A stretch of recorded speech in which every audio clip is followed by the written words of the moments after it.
শ্রী শুধু একটি ব্রেসলেট ভেঙেছিল, কিন্তু সে লক্ষ্য করেনি যে ব্রেসলেট থেকে একটি বেগুনি আলোর রেখা সেই বোকা লোকটির শরীরে প্রবেশ করেছে।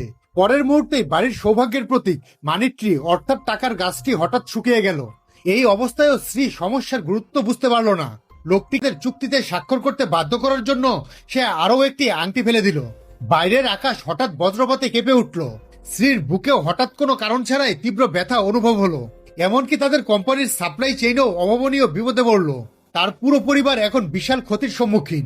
ঠিক সেই মুহূর্তে আংটি থেকে আরও একটি বেগুনি আলোর রেখা লোকটির শরীরে প্রবেশ করলো। তার পেছনে একটি সোনালী ড্রাগন দৃশ্যমান হলো। লোকটি আর বোকা রইল না।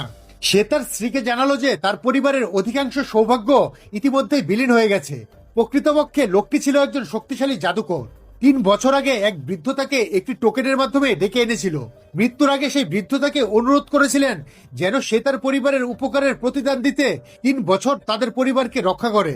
লোকটি তার আত্মাকে 3টি বিবাহের টোকেনের মধ্যে সংরক্ষণ করে রেখেছিল। বৃদ্ধ সিদ্ধান্ত নিয়েছিলেন তার নাতনির সাথে এই লোকটিকে বিয়ে দেবেন এবং সবাইকে বলে দিয়েছিলেন যাই হোক না কেন যেন তার লোকটির ভালোভাবে যত্ন নেয়। ইতিমধ্যেই স্ত্রী 2টি বিবাহের টোকেনও ভেঙে ফেলেছিল।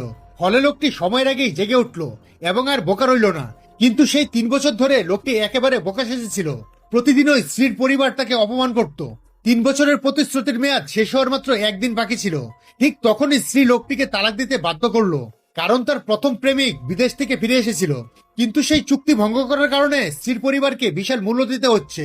এমন সময় তার প্রথম প্রেমিক সেখানে হাজির হলো এবং জানালো যে সে তাকে সাহায্য করতে পারে। এরপর সেই ধনী উত্তরসূরি জনসম্মুখে ওই মহিলাকে বিয়ের প্রস্তাব দিল।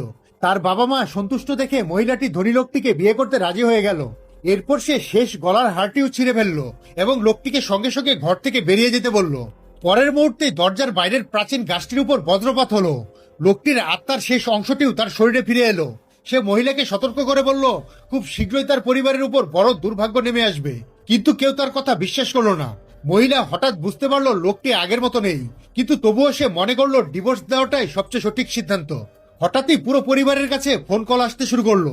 বিভিন্ন জায়গায় তাদের নির্মাণ প্রকল্প ধসে পড়েছে, অনেক মানুষ আহত হয়েছে, আর কোম্পানির শেয়ারের দাম হু হু করে পড়ে যাচ্ছে। ব্যাংকও তাদের অগ্রিম ঋণ পরিশোধের দাবি জানালো। মাত্র 1 মিনিটের মধ্যে মহিলাটির পরিবার দেউলিয়া হয়ে গেল। কিন্তু লোকটির তাতে কিছুই যায় আসে না।